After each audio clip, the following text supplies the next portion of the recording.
ફરી એકવાર ગુજરાત હાઈકોર્ટને બોમ્બથી ઉડાવી દેવાની ધમકીભર્યો મેલ મળતા શહેરનું પોલીસ તંત્ર દોડતું થયું હતું।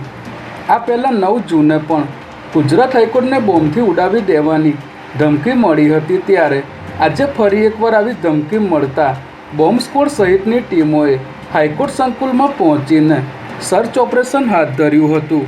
જોકે તપાસ દરમિયાન કોઈ શંકાસ્પદ ચીજવસ્તુ મળી આવી ન હતી। આ ઈમેલ હાલ પોલીસ કસ્ટડીમાં રહેલી યુવતી રેની જોશિલ્ડાના નામથી મળ્યો હોવાથી આ યુવતીએ શેડ્યુલ મેલ કર્યા હોવાની અથવા તો કોઈ બીજી વ્યક્તિએ તેના નામથી મેલ કર્યા હોવાની શક્યતા સેવાઈ રહી છે।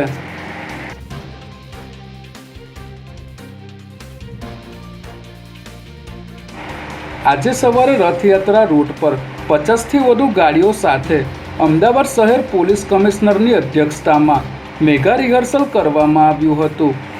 જમાલપુર સ્થિત ભગવાન જગન્નાથના મંદિરથી સવારે 7 વાગે 50થી વધુ ગાડીઓના કાફલા સાથે અમદાવાદ શહેર પોલીસ કમિશનર GS મલિક સહિતના ઉચ્ચ અધિકારીઓ રથયાત્રા રૂટ પર નીકળ્યા હતા, જેમાં રથયાત્રાના દિવસે રોડ પર કઈ રીતે આખી વ્યવસ્થા થશે એ માટેનું એક મેગા રિહર્સલનું આયોજન કરવામાં આવ્યું હતું।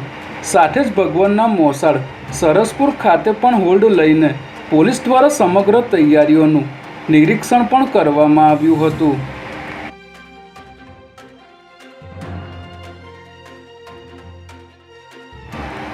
અમદાવાદ ક્રાઇમ બ્રાન્ચને વર્ષ 2001થી લૂંટવીટ મર્ડરના ગુનામાં ફરાર આરોપીને પકડવામાં સફળતા મળી છે, જેમાં વર્ષ 2001માં અમદાવાદમાં ચંડોળા વિસ્તારમાં આવેલ એક ફેક્ટરીમાં 25,000 રૂપિયા પડ્યા હોવાની માહિતીના આધારે આરોપી રામુ વર્મા અહીં આવ્યો હતો અને ચોકીદારને બેભાન કરીને લૂંટ ચલાવી હતી, પરંતુ તે સમયે ચોકીદાર જાગી જતા છરીથી ગળું ધડથી અલગ કરીને મોતને ઘાટ ઉતારી દીધો હતો।